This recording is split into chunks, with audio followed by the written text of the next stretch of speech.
Welcome into the PFF NFL Daily. Today discussing the run game, Sam. That's right. We're going to talk a little run pass and, philosophize a little bit about when and how often we should run the ball. This is triggered a little bit by Dr. Eric Eager over at PFF.com, doing a little bit more research on the offensive line's impact on the run game and the pass game. And his findings, you can find them over at PFF.com.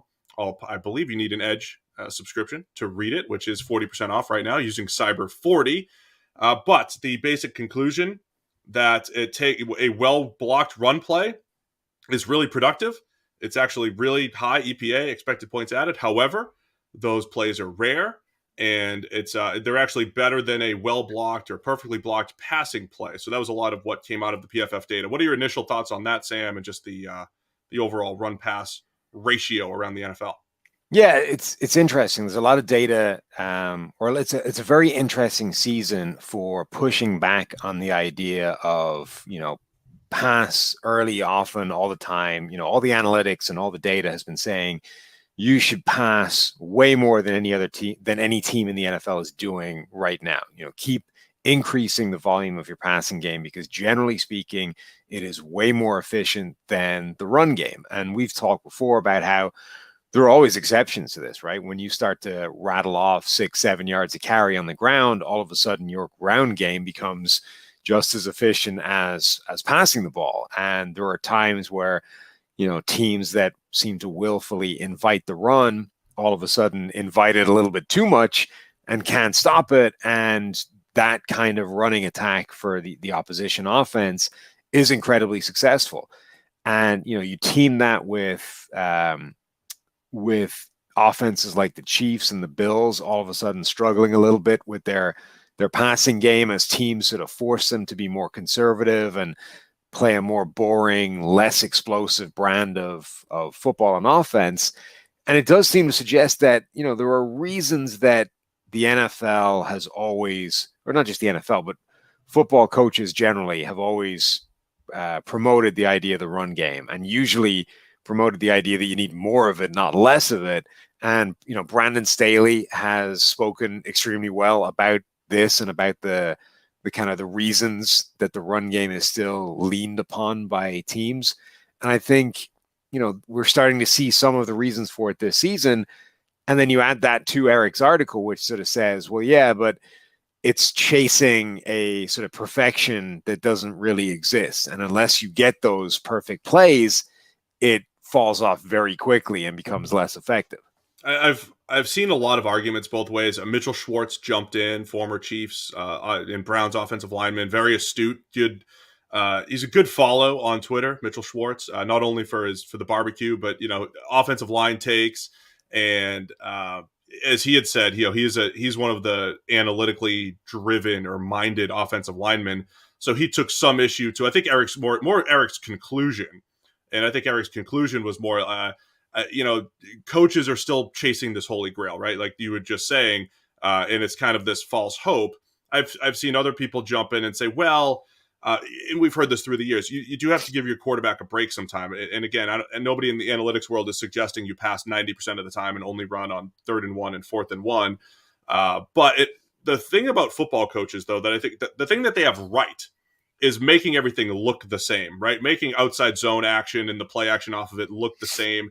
And you probably have to have some element of a run game, not so much necessarily success, but people have to at least believe that you're going to run. And what we haven't seen is a team that truly does pass, 70 or 80% of the time. Would the play action, would those advantages go away because the other team truly doesn't believe it? And then I always come back to teams need answers. So your Bills and Chiefs example, if teams are giving you the run, take the run, and it can be efficient. If you average 5, 6, 7 yards per carry, it is efficient. And I thought I'm trying to answer all your questions at once. Brandon Staley's answer too was forcing the defense to shed blocks and this skill set that they need to have on the other side. I like that answer actually.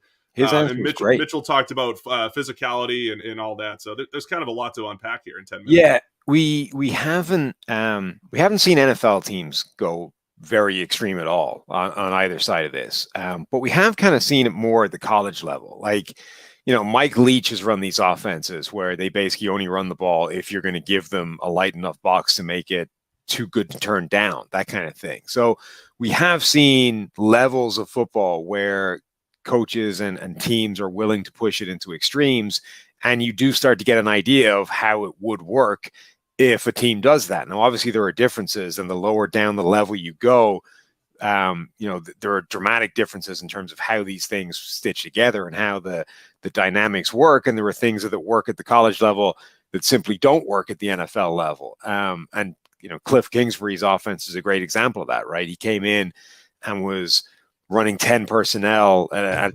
66% of the time. And that lasted like a month before he realized there's just no way you can do that in the NFL. The NFL is capable of defending that kind of offense in a way that colleges simply weren't. So we had to change it up. And he systematically reduced the amount of 10 personnel, just 4 wide receivers on the field over that first season, and sort of weaned it down. So I'm not saying just because Mike Leach has run those kinds of offenses in college and we've seen that it does function, it would work at the NFL level. But it sort of shows that there are teams out there that have been willing to push these kind of boundaries at the college level, whereas nobody's really strayed too far outside of the normal parameters in the NFL, which is what always makes this argument so fascinating. It's largely abstract and theoretical, right? Because nobody's actually pushing towards that too severely to the point where you could actually see how it would work. Football fans, I'm sure we all love an action-packed, high-scoring NFL game, whether it's with the run or with the pass. But with the latest no-brainer from DraftKings Sportsbook, an official sports betting partner of the NFL, you'll be a winner once a single point is scored. New customers who bet just $1 on any team to score can win $100 in free bets. It's that simple. If Sportsbook isn't yet available in your state, you can still get in on the NFL action. Everyone can play for huge cash prizes all season long with DraftKings daily fantasy sports contests. And DraftKings is giving all new customers a free shot at millions of dollars in total prizes with their first deposit. So download the DraftKings Sportsbook app now. Use promo code PFF. Bet $1 on any team to score and win $100 in free bets. If they score, you score with promo code PFF this week at DraftKings Sportsbook, an official sports betting partner of the NFL. Must be 21 or older in New Jersey, Indiana, or Pennsylvania. Only new customers only. Minimum $5 deposit, $1 wager required. One per customer. Restrictions apply. See DraftKings.com/sportsbook for details. Gambling problem? Call 1-800-GAMBLER. What I thought interesting was in when Mitchell Schwartz, again, you could find all this on Twitter. His rebuttal or his discussion point was that it does feel good in the run game. Like it feels good when you get 6 yards, 7 yards, 8 yards. And we've actually made this point the opposite way. And we've said, actually, 6, 7, 8 yard gain is the same in the pass game as it is the run game, even though we agree it probably feels good, right? You had all these great blocks and you picked up 8. That's a great run. But is that overrated? Is the feeling overrated? And I think, again, as a former professional athlete, Sam, of course, believe it or not, the mental part matters, right? Confidence matters and all that stuff. But now we're in this quantitative world. Does it matter as in it actually helps your performance, or does it just feel good? And I think it's actually a fair rebuttal to say to Mitchell, well, 8 yards is 8 yards, whether it feels good or not. Right. Like that. I think Mitchell Schwartz made a lot of good points, and I agree with a lot of what he said. Yes. And I think that there's a lot of sort of reasons that point to some sense in running the ball. And Brandon Staley has articulated it well, and the idea that you need to give quarterbacks a break, and the idea that you need to force a defense to possess a certain skill set so that you don't just have a team full of pass rushing, freakish athletes and all those kinds of things. I think those are really valid. Where Mitch lost me a little bit was, again, it's the kind of conclusion where right at the end, he sort of said, and because this is being done this way and everybody says the same thing, you kind of have to trust them. Like, well, I don't know that you do. If you can't measure it and we're just sort of saying all these guys say it, so it must be true, I'm not sure that logic holds up. Like the whole point in all of this is we're able to measure things that we never used to be able to measure. While you used to have to take these kinds of things on faith and just the word of the dude telling you this is how it is, now you can start to question those things and you can start to actually probe into the wisdom of doing this kind of stuff. And ultimately, it's kind of like momentum, right? Everybody feels it. Anybody that's ever played a sport in their life feels momentum, right? Whether it goes with you or against you.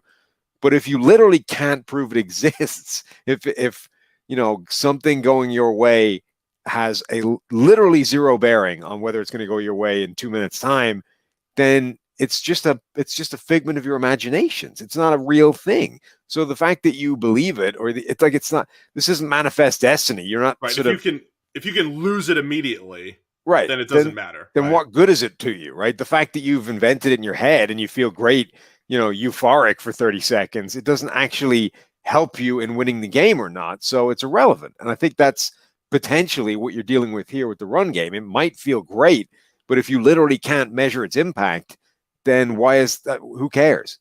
The thing I always come back to is I do believe all of that exists. But I just believe it exists more, like the impact of the run game and imposing your will and all that stuff. I think it's more at the high school level. It's more at levels of football where one team is so much better than the other that they truly can't be stopped. And I think that happens in the NFL a couple times a year. Right. The Titans a couple times a year. Derrick Henry's just unstoppable and probably is more of the catalyst in maybe 2, 3, 4 games a year.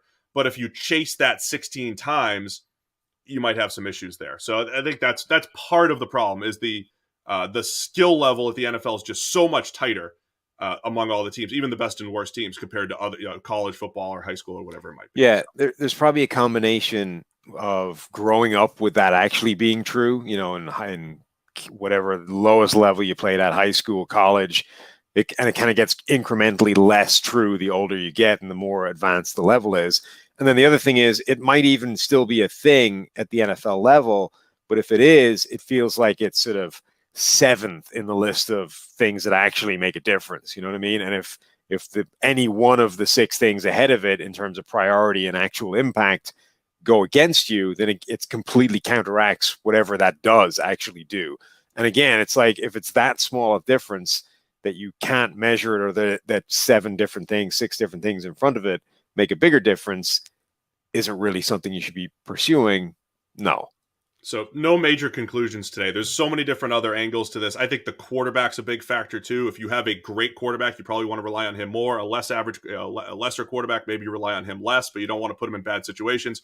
A lot of different ways to unpack this. We'll continue this discussion forever here, but for today, it's a great run pass discussion here on the PFF